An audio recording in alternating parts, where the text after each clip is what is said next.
നമ്മൾ ഏത് പൊസിഷനിൽ ബന്ധപ്പെടാനാണെങ്കിലും കൃത്യമായിട്ട് ലിംഗത്തിന്റെ ഉദാഹരണം ആവശ്യമാണെന്നുള്ളതാണ്. അപ്പോൾ ഈ ഉദാഹരണം കാര്യങ്ങളൊക്കെ മെയിൻറ്റെയിൻ ചെയ്യാൻ വേണ്ടി നമുക്ക് നാച്ചുറൽ ആയിട്ട് എന്തൊക്കെ കാര്യങ്ങൾ ചെയ്യാൻ പറ്റും എന്നുള്ളതാണ് ഇന്നത്തെ ഈ വീഡിയോയിലൂടെ നോക്കാൻ പോകുന്നതാണ്. ആ സെക്ഷൽ ഹെൽത്തിനെയൊക്കെ സപ്പോർട്ട് ചെയ്യുന്ന ഹെൽത്തി ആയിട്ടുള്ള കാര്യങ്ങൾ എന്തൊക്കെയാണെന്നുള്ളത് നമുക്ക് നോക്കാം. ഒന്നാമത്തെ കാര്യം എന്ന് പറയുന്നത് ലിംഗത്തിൽ നമുക്ക് മസാജ് ചെയ്ത് കൊടുക്കാം. മസാജ് എന്ന് പറയുന്നത് സ്വയംഭോഗമല്ല ഉദ്ദേശിക്കുന്നത്.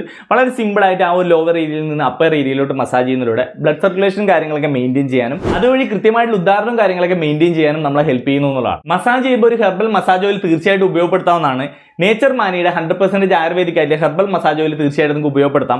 ഇതിൽ അശ്വഗന്ധ, ശതാവരി അടക്കം വരുന്ന മൾട്ടിപ്പിൾ ഹെർബൽ ഇൻഗ്രീഡിയൻസ് ആണ് മെയിനായിട്ട് അടങ്ങിയിട്ടുള്ളത്. ആയുഷ് അപ്രൂവ്ഡ് ആയിട്ടുള്ള പ്രൊഡക്റ്റും കാര്യങ്ങളൊക്കെ തന്നെയാണ്. അപ്പോൾ റെഗുലർ ആയിട്ട് നമുക്ക് ആ ഒരു ലിംഗത്തിൽ ലോവർ ഏരിയയിൽ നിന്ന് അപ്പർ ഏരിയയിലോട്ട് സിമ്പിളായിട്ട് മസാജ് ചെയ്യുന്നതിലൂടെ ബ്ലഡ് സർക്കുലേഷൻ ഇംപ്രൂവ് ചെയ്യാനും കൃത്യമായിട്ട് ഇറക്ഷൻ മെയിൻറ്റെയിൻ ചെയ്യാനും ഹെൽപ്പ് ചെയ്യും. അല്ലാതെ ഇല്ലാത്തൊരു വലിപ്പം ഉണ്ടാവുകയല്ല ചെയ്യുന്നത്, ആ ഇറക്ഷൻ മെയിൻറ്റെയിൻ ചെയ്യാനാണ് നമ്മളെ ഹെൽപ്പ് ചെയ്യുന്നതാണ്. അപ്പോൾ തീർച്ചയായിട്ടും നിങ്ങൾക്ക് ട്രൈ ചെയ്ത് നോക്കാവുന്ന ഒരു പ്രൊഡക്റ്റും കാര്യങ്ങളൊക്കെ തന്നെയാണ്. അപ്പോൾ ഇത് വാങ്ങിക്കാനുള്ള ലിങ്ക് നമ്മൾ ഡിസ്ക്രിപ്ഷനിലും അതുപോലെ ഫസ്റ്റ് ടൈമിൽ പിൻ ചെയ്ത് വെച്ചിട്ടുണ്ടാവും. തീർച്ചയായിട്ടും ചെക്ക് ചെയ്യാവുന്നതാണ്. അടുത്ത ഇമ്പോർട്ടൻ്റ് ആയിട്ടുള്ള കാര്യം എന്ന് പറയുന്നത് ഭക്ഷണം തന്നെയാണ്. നല്ല ഹെൽത്തി ആയിട്ടുള്ള ഭക്ഷണം നമ്മുടെ ഓവറോൾ ഹെൽത്തിനും സെക്ഷൽ ഹെൽത്തിനൊക്കെ വളരെ അത്യാവശ്യമായിട്ടുള്ള കാര്യമാണെന്നുള്ളതാണ്. അപ്പോൾ ലോ സാച്ചുറേറ്റഡ് ഫാറ്റ് അടങ്ങിയ ഫുഡ്, അതുപോലെ തന്നെ ലോ കൊളസ്ട്രോൾ അടങ്ങിയ ഫുഡുകൾ, പിന്നെ പ്രോട്ടീൻസും ഫൈബറൊക്കെ റിച്ച് ആയിട്ടുള്ള ഭക്ഷണ സാധനങ്ങളൊക്കെ നമ്മുടെ ഡയറ്റിൻ്റെ പാർട്ടായിട്ട് ഇൻക്ലൂഡ് ചെയ്യാൻ ശ്രമിക്കുക എന്നുള്ളതാണ്. ഇപ്പോൾ വെജിറ്റബിൾസിൻ്റെ എല്ലാം കേസിൽ വരുമ്പോൾ ലീഫി വെജിറ്റബിൾസ്, ബീട്രൂട്ട്, തക്കാളി, ക്യാരറ്റ് പോലുള്ള കാര്യങ്ങളൊക്കെ നല്ലതാണ്. പിന്നെ വാട്ടർ മെലോൺ നല്ലതാണ്.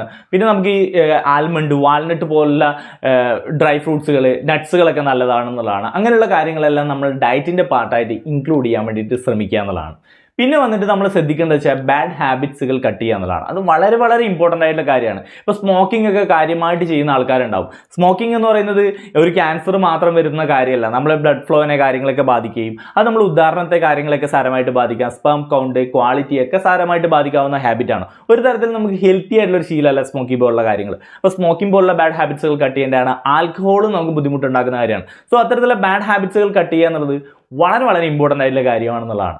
പിന്നെ വരുന്നത് ഉറക്കമാണ്. ഉറക്കം എന്ന് പറഞ്ഞാൽ വളരെ ഇമ്പോർട്ടൻ്റ് ആണ്. നമ്മൾ എന്ത് വർക്ക് ചെയ്ത് കഴിഞ്ഞാലും കൃത്യമായിട്ടുള്ള റെസ്റ്റ് നമ്മുടെ ബോഡിക്ക് അത്യാവശ്യമാണ്. അപ്പോൾ ഒരു 7 to 8 ഹവേഴ്സ് ഉറങ്ങുക എന്നുള്ളതാണ് ഒരു ഹെൽത്തി ആയിട്ടുള്ള നമ്മളൊരു സ്ലീപ്പ് ടൈം എന്ന് പറയുന്നത്. അത്രയും സമയം ഉറങ്ങാൻ ശ്രമിക്കുക എന്നുള്ളതാണ്. അതിൽ കുറവാണ്, നമ്മൾ വളരെ കുറവ് മാത്രമേ ഉറങ്ങുന്നുള്ളൂ എന്ന് വിചാരിക്കുക. അങ്ങനെ ചെയ്യുന്നവരുടെ കേസിൽ നടത്തിയ പഠനങ്ങളിലൊക്കെ പറയുന്നത് ടെസ്റ്റോസ്റ്ററോൺ ഹോർമോണിൻ്റെ ലെവൽ കുറയുന്നതായിട്ടൊക്കെ പറയുന്നുണ്ട്. ഇപ്പോൾ ഈ ഹോർമോണിൻ്റെ ഡെഫിഷ്യൻസി ഉണ്ടെന്നുണ്ടെങ്കിൽ എന്താണ് നമ്മുടെ സെക്ഷൽ താല്പര്യത്തെയും ഉദാഹരണത്തെയും ഒക്കെ ബാധിക്കാവുന്നതാണ്. സെക്ഷൽ ഹെൽത്തിനെ ഓവറോൾ ആയിട്ട് ബാധിക്കാൻ സാധ്യതയുള്ള കാര്യങ്ങളാണെന്നുള്ളതാണ്. അപ്പോൾ നമ്മൾ ചെയ്യേണ്ടതാണ് കൃത്യമായിട്ടുള്ള ഒരു ഉറക്കം 7 to 8 ഹവേഴ്സ് ഉറങ്ങാൻ ശ്രമിക്കുക എന്നുള്ളതും വളരെ അത്യാവശ്യമായിട്ടുള്ള കാര്യമാണെന്നുള്ളത്. അടുത്ത പോയിന്റ് എന്ന് പറയുന്നത് റെഗുലർ ആയിട്ട് വ്യായാമം ചെയ്യേണ്ടത് വളരെ അത്യാവശ്യമാണ്. ഇന്നത്തെ കാലഘട്ടത്തിൽ പല ആൾക്കാർ ഫോളോ ചെയ്യുന്ന ഒരു സെഡൻറ്ററി ലൈഫ് ആയിരിക്കും. പ്രത്യേകിച്ച് വ്യായാമവും കാര്യങ്ങളൊന്നും ഉണ്ടാവില്ല. ഇതെല്ലാം നമ്മുടെ സെക്ഷൽ ഹെൽത്തിനെയും ഓവറോൾ ഹെൽത്തിനെയും ഒക്കെ ബാധിക്കുന്ന കാര്യങ്ങളാണെന്നുള്ളതാണ്. അതുകൊണ്ട് തീർച്ചയായിട്ടും ഒരു 30 മിനിറ്റ് അല്ലെങ്കിൽ ഒരു 45 മിനിറ്റ് ഒക്കെ ഡെയിലി നമ്മൾ വ്യായാമം ചെയ്യാനുള്ള ശ്രമങ്ങൾ ഉണ്ടാവേണ്ടത് വളരെ അത്യാവശ്യമാണ്. അതുപോലെ സ്ട്രെസ് മാനേജ് ചെയ്യുക എന്നുള്ളത് വളരെ ഇമ്പോർട്ടൻ്റ് ആയിട്ടുള്ള കാര്യമാണെന്നുള്ളതാണ്. ഇത് നമ്മുടെ സെക്ഷൽ ഹെൽത്തിനെയും ഓവറോൾ ഹെൽത്തിനെയും ഒക്കെ ബാധിക്കുന്ന കാര്യമാണെന്നുള്ളതാണ്. അപ്പോൾ സ്ട്രെസ് മാനേജ് ചെയ്യാൻ വേണ്ടിയിട്ട് നമ്മുടെ ലൈഫ് സ്റ്റൈൽ അതിനനുസരിച്ചുള്ള ചേഞ്ചസുകളും കാര്യങ്ങളൊക്കെ കൊണ്ടുവരേണ്ടത് വളരെ അത്യാവശ്യമാണ്. ഇപ്പോൾ കാര്യമായിട്ടുള്ള സ്ട്രെസ്, ആങ്സൈറ്റി പോലുള്ള കാര്യങ്ങൾ നമ്മുടെ ഉദാഹരണത്തെയൊക്കെ ബാധിക്കുന്ന കാര്യമാണെന്നുള്ളതാണ്. സോ അത് മാനേജ് ചെയ്യാനുള്ള രീതിയിൽ നമ്മുടെ ഡെയിലി ലൈഫിനെ മൊത്തത്തിൽ പ്ലാൻ ചെയ്യുകയും ഹെൽത്തി ആയിട്ട് അത് കൊണ്ടുപോകാനുള്ള ശ്രമം നമ്മുടെ വശത്ത് നിന്ന് ഉണ്ടാവണം എന്നുള്ളതാണ്. കുറച്ച് മെഡിറ്റേഷനും കാര്യങ്ങളൊക്കെ ചെയ്യുന്നത് വലിയ രീതിയിലുള്ള മാറ്റങ്ങൾ നമ്മുടെ ലൈഫിൽ ഉണ്ടാക്കും എന്നുള്ളതാണ്. അപ്പോൾ ഇത്തരത്തിലുള്ള കാര്യങ്ങളെല്ലാം ചെയ്യുന്നത് നമ്മുടെ സെക്ഷൽ ഹെൽത്തിന് ഹെൽത്തി ആയിട്ടുള്ള കാര്യങ്ങളായിരിക്കും എന്നുള്ളതാണ്. അപ്പോൾ തീർച്ചയായിട്ടും നിങ്ങളുടെ ലൈഫിലും ട്രൈ ചെയ്ത് നോക്കുക. അപ്പോൾ ഈ ഒരു ഇൻഫർമേഷൻ എന്തായാലും നിങ്ങളുടെ കൂട്ടുകാരിലേക്ക് കൂടി ഷെയർ ചെയ്ത് കൊടുക്കാൻ ശ്രമിക്കുക. കൂടുതൽ ഇൻഫോർമേറ്റീവ് വീഡിയോസിനായിട്ട് ഫോളോ ചെയ്യാൻ മറക്കണ്ട. അപ്പോൾ മറ്റൊരു വീഡിയോ കാണാം.